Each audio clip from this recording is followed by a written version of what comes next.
हाँ जी बेटा, chapter number 7 ਆਪਾਂ ਕਰਦੇ ਪਏ ਸੀਗੇ ਜੀ ਸਟ੍ਰੈਸ ਫ੍ਰੈਕਚਰ। ਉਹਦਾ ਲਾਸਟ ਪੁਆਇੰਟ ਰਹਿੰਦਾ ਵਾ।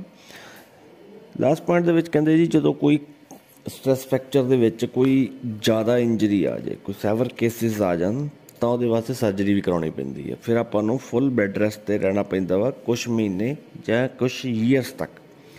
ਸੈਕਿੰਡ ਹੈਗਾ ਜੀ green stick fracture. Green stick fracture ਇਹ ਬਹੁਤ ਆਮ ਹੀ ਕਾਮਨ ਆ ਸਮਾਲ ਕਿਡਸ ਦੇ ਵਿੱਚ, ਛੋਟੇ ਬੱਚਿਆਂ ਦੇ ਵਿੱਚ ਨੋਰਮਲੀ ਹੋ ਜਾਂਦਾ ਵਾ ਵਿਦਾਊਟ ਬ੍ਰੇਕਿੰਗ ਇਨਟੂ ਪੀਸਿਸ ਔਰ ਪਾਰਟਸ। ਇਹ ਜ਼ਿਆਦਾ ਪੀਸਿਸ ਜਾਂ ਪਾਰਟ ਵਿੱਚ ਨਹੀਂ ਟੁੱਟਦੀ ਬੋਨਸ, ਹਲਕਾ ਜਿਹਾ ਫ੍ਰੈਕਚਰ ਆਉਂਦਾ ਵਾ, ਜ਼ਿਆਦਾ ਨਹੀਂ ਹੁੰਦਾ ਇਹ। Management of green stick fracture ਆਪਾਂ ਮੈਨੇਜਮੈਂਟ ਕਿਵੇਂ ਕਰ ਸਕਦੇ ਹਾਂ?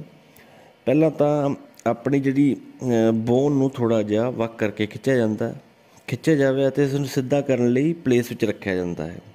ਇਹ ਇਨਸ਼ੋਰ ਕਰਨ ਲਈ ਕਿ ਫ੍ਰੈਕਚਰ ਸਹੀ ਤਰ੍ਹਾਂ ਠੀਕ ਹੋ ਜਾਵੇ, ਮਤਲਬ ਇੱਕ ਲਾਈਨ ਦੇ ਵਿੱਚ ਰੱਖਣਾ ਹੁੰਦਾ ਵਾ ਫ੍ਰੈਕਚਰ ਨੂੰ। ਉਸ ਤੋਂ ਬਾਅਦ ਉਸ ਨੂੰ ਇਮੋਬਲਾਈਜ਼ ਕਰਨ ਦੀ ਜ਼ਰੂਰਤ ਹੁੰਦੀ ਹੈ। ਇੱਕ ਰਿਮੂਵੇਬਲ ਸਪਲਿੰਟ ਬੱਚਿਆਂ ਵਿੱਚ ਸਭ ਤੋਂ ਵੱਧ ਰਿਕਮੈਂਡ ਕੀਤੀ ਜਾਂਦੀ। ਸਪਲਿੰਟ ਹੁੰਦੀ ਇੱਕ ਪੱਟੀ ਜੀ ਬੰਨੀ ਹੁੰਦੀ ਆ, ਜਿਹਦੇ ਨਾਲ ਆਪਾਂ ਜਿਵੇਂ ਸ਼ੋਲਡਰ ਆਪਣਾ ਹਿੱਲਿਆ ਤਾਂ ਆਪਾਂ ਆਪਣੀ ਆਰਮਸ ਨਾਲ ਬੰਨ੍ਹ ਕੇ ਅਤੇ ਆਪਣੇ ਕਮਰ ਨਾਲ ਬੰਨ੍ਹਣ ਵਾਸਤੇ ਆਉਂਦੀ ਆ, ਜਾਂ ਆਪਣੇ ਗੁੱਟ 'ਤੇ ਬੰਨੀ ਹੁੰਦੀ ਹੈ। ਕਿਸੇ ਵੀ ਤਰ੍ਹਾਂ ਦੀਆਂ ਵੱਖਰੀ ਵੱਖਰੀ ਸਪਲਿੰਟਸ ਆਉਂਦੀਆਂ ਨੇ, ਉਹਦਾ ਯੂਜ਼ ਕੀਤਾ ਜਾਂਦਾ। ਨੈਕਸਟ ਹੈਗਾ ਜੀ ਇਫੈਕਟਿਵ ਲਿੰਬ ਦੀ ਮੋਬਿਲਿਟੀ ਅਤੇ ਮੂਵਮੈਂਟ ਨੂੰ ਮੁੜ ਪ੍ਰਾਪਤ ਕਰਨ ਲਈ ਫਿਜ਼ੀਓਥੈਰੇਪੀ ਦੀ ਜ਼ਰੂਰਤ ਹੁੰਦੀ ਹੈ। ਆਪਾਂ ਨੂੰ ਫਿਜ਼ੀਓਥੈਰੇਪਿਸਟ ਕੋਲ ਜਾਣਾ ਹੀ ਪੈਂਦਾ ਵਾ। ਕਹਿੰਦਾ ਜੀ ਕੁਝ ਸੈਵਰ ਕੇਸਿਸ ਦੇ ਵਿੱਚ ਸਰਜਰੀ ਵੀ ਐਡਵਾਈਜ਼ ਕੀਤੀ ਜਾ ਸਕਦੀ ਹੈ ਜੋ ਫ੍ਰੈਕਚਰ ਜ਼ਿਆਦਾ ਹੋਵੇ ਤਾਂ। ਇਸ ਨੂੰ ਸਿੱਧਾ ਕਰਨ ਲਈ ਪੋਸਟ ਆਪਰੇਟਿਵ ਟਰੈਕਸ਼ਨ ਦੀ ਵਰਤੋਂ ਕੀਤੀ ਜਾ ਸਕਦੀ ਹੈ। ਨੈਕਸਟ ਹੈਗਾ ਜੀ ਇਫੈਕਟਿਵ ਸਾਈਟਸ 'ਤੇ ਸਵੈਲਿੰਗ ਰਿਡਿਊਸ ਕਰਨ ਲਈ ਐਂਟੀ ਇਨਫਲੈਮੇਟਰੀ ਡਰੱਗਸ ਆਮ ਤੌਰ ਦਿੱਤੀਆਂ ਜਾ ਸਕਦੀਆਂ ਹਨ। ਨੈਕਸਟ ਆਮ ਤੌਰ 'ਤੇ ਬੋਨਸ ਦੀ ਕੰਪਲੀਟ ਹੀਲਿੰਗ ਲਈ 8 ਵੀਕ ਦਾ ਟਾਈਮ ਲੱਗਦਾ ਵਾ। ਮੋਸਟਲੀ 8 ਮਤਲਬ ਕਿ 2 ਮਹੀਨੇ ਲੱਗ ਹੀ ਜਾਂਦੇ ਨੇ ਨੋਰਮਲੀ।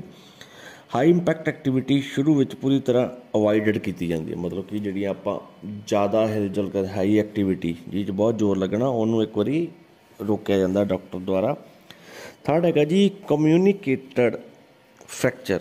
ਜਦੋਂ ਬੋਨ ਨੂੰ ਬਹੁਤ ਸਾਰੇ ਪੀਸਿਸ ਜਾਂ ਪਾਰਟ ਵਿੱਚ ਟੁੱਟ ਜਾਂਦੀ ਹੈ ਤਾਂ ਉਸ ਨੂੰ ਕਮਿਊਨੀਕੇਟਡ ਫ੍ਰੈਕਚਰ ਕਿਹਾ ਜਾਂਦਾ ਹੈ।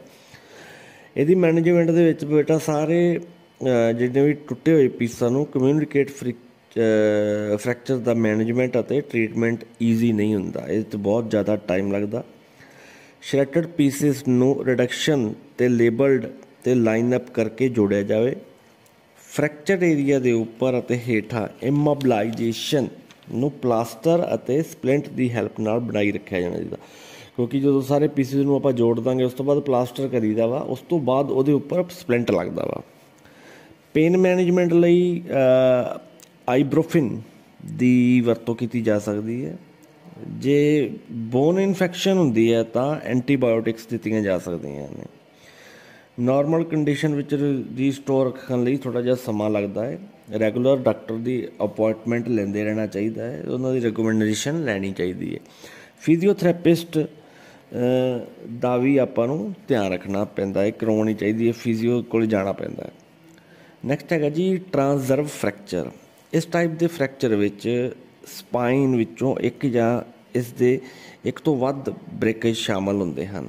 ਇਹ ਇੰਜਰੀ ਜ਼ਿਆਦਾਤਰ ਥੋਰਸਸ ਸਪਾਈਨ ਜਿਵੇਂ ਕਿ ਅੱਪਰ ਮਿਡਲ ਸਪਾਈਨ ਦੇ ਵਿੱਚ ਹੁੰਦੀ ਹੈ, ਜਿਹਨੂੰ ਆਪਾਂ ਵਰਟੇਬਰਾ ਪਾਰਟ ਆਫ ਵਰਟੇਬਰਾ ਜਾਂ ਲੰਬਰ ਕਹਿੰਦੇ ਹਾਂ, ਏਰੀਆਜ਼ ਦੇ ਵਿੱਚ ਹੁੰਦੀ ਆ। ਇਹਦੀ ਮੈਨੇਜਮੈਂਟ ਵਿੱਚ ਟਰਾਂਸਵਰਸ ਫ੍ਰੈਕਚਰ ਦੇ ਵਿੱਚ ਸਭ ਤੋਂ ਪਹਿਲਾਂ ਜੇ ਇੰਜਰੀ ਕੋਈ ਹੋਰ ਇੰਜਰੀ ਹੋਣ ਤੋਂ ਬਾਅਦ ਇੱਕ ਟਰਾਂਸਵਰਸ ਪ੍ਰੋਸੈਸ ਦੇ ਬ੍ਰੇਕ ਤੱਕ ਸੀਮਿਤ ਹੈ ਤਾਂ ਹਸਪੀਟਲ ਦੀ ਦੇਖਰੇਖ ਕਰਨੀ ਜ਼ਰੂਰੀ ਨਹੀਂ ਹੈ। ਬੈੱਡ ਰੈਸਟ, ਪੇਨ ਕੰਟਰੋਲ ਲਈ ਮੈਡੀਕੇਸ਼ਨਸ, ਐਕਟੀਵਿਟੀ ਅਵੋਇਡ ਅਤੇ ਰੀਹੈਬਿਟੇਸ਼ਨ ਤੱਕ ਰਿਕੁਆਇਰਡ ਕੀਤੀ ਜਾਣੀ ਚਾਹੀਦੀ ਹੈ। ਆਪਰੇਸ਼ਨ ਉਹਨਾਂ ਆਪਾਂ ਹਾਲਾਤਾਂ ਵਿੱਚ ਕਰ ਸਕਦੇ ਹਾਂ ਜਦੋਂ ਮਲਟੀਪਲ ਫ੍ਰੈਕਚਰ ਹੋਵੇ ਆਪਣੀ ਸਪਾਈਨਸ ਦੇ ਵਿੱਚ, ਉਸ ਟਾਈਮ ਆਪਾਂ ਆਪਾਂ ਨੂੰ ਆਪਰੇਟ ਕਰਨਾ ਪੈ ਸਕਦਾ ਹੈ। ਪੁਆਇੰਟ ਹੈਗਾ ਬੇਟਾ ਇਨੀਸ਼ੀਅਲ ਪੇਨ ਤੋਂ ਬਾਅਦ ਅੰਡਰ ਸੁਪਰਵਿਜ਼ਨ ਸਟਰੈਂਥਨਿੰਗ ਟ੍ਰੇਨਿੰਗ ਕਰਨਾ ਜ਼ਰੂਰੀ ਹੁੰਦਾ ਹੈ ਤਾਂ ਜੋ ਬੋਨਸ ਆਪਣੀ ਨੋਰਮਲ ਅਬਿਲਿਟੀ ਨੂੰ ਪਾ ਸਕੇ। ਨੈਕਸਟ ਪੁਆਇੰਟ ਹੈਗਾ ਜੀ ਮੋਸ਼ਨ ਨੂੰ ਇੰਪਰੂਵ ਅਤੇ ਸਟਰੈਂਥਨ ਬੈਕ ਕਰਨ ਲਈ ਐਕਸਰਸਾਈਜ਼ ਕੀਤੀ ਜਾਣੀ ਚਾਹੀਦੀ ਹੈ। ਨੈਕਸਟ ਬੇਟਾ ਜਿਹੜਾ ਹੈਗਾ ਵਾ फिफ्थ हैगा जी ਓਬਲੀਕ ਬੋਨ ਫ੍ਰੈਕਚਰ। ਇਹ ਸਲੈਂਟਡ ਫ੍ਰੈਕਚਰ ਹਨ। ਇਹ ਉਦੋਂ ਹੁੰਦੇ ਹਨ ਜਦੋਂ ਬੋਨ ਦੇ ਇੱਕ ਸਹੀ ਐਂਗਲ ਦੇ ਉੱਪਰ ਫੋਰਸ ਅਪਲਾਈ ਕੀਤੀ ਜਾਂਦੀ ਹੈ, ਉਸ ਸਮੇਂ ਇਹ ਫ੍ਰੈਕਚਰ ਹੁੰਦਾ ਹੈ। ਇਹਨੂੰ ਓਬਲੀਕ ਬੋਨ ਫ੍ਰੈਕਚਰ ਕਿਹਾ ਜਾਂਦਾ ਹੈ। ਇਹਦੀ ਮੈਨੇਜਮੈਂਟ ਵਿੱਚ ਇੱਕ ਓਬਲੀਕ ਫ੍ਰੈਕਚਰ ਦੇ ਟਰੀਟਮੈਂਟ ਦੇ ਆਪਸ਼ਨ ਕਰੈਕ ਔਰ ਬ੍ਰੇਕ ਦੀ ਸੈਵਰਿਟੀ 'ਤੇ ਡਿਪੈਂਡ ਕਰਦਾ ਹੈ। ਮਤਲਬ ਕਰੈਕ ਆ ਜਾਂ ਬ੍ਰੇਕ ਹੋ ਗਈ ਆ ਉਹ 'ਤੇ ਡਿਪੈਂਡ ਕਰਦਾ ਵਾ।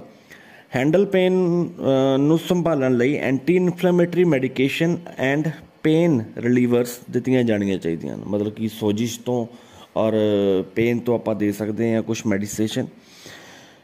ਕੁਝ ਮਾਮਲਿਆਂ ਵਿੱਚ ਡਾਕਟਰ ਮੋਬਿਲਿਟੀ ਰਿਸਟ੍ਰਿਕਟ ਕਰਨੀ ਪੈਂਦੀ ਹੈ ਡਾਕਟਰ ਨੂੰ, ਤਾਂ ਜੋ ਇਹ ਬੋਨ ਨੂੰ ਰੀਸੈਟਿੰਗ ਕਰਨ ਦੀ ਪ੍ਰੋਸੈਸ ਸਹੀ ਤਰੀਕੇ ਨਾਲ ਹੋ ਸਕੇ। ਅਦਰ ਕੇਸਿਸ ਵਿੱਚ doctor placing mobility broken bone ਦਾ ਬ੍ਰੇਸ ਸਲਿੰਗ ਅਤੇ ਕੁਛ ਹਫ਼ਤਿਆਂ ਲਈ ਰੋਕ ਸਕਦਾ ਹੈ।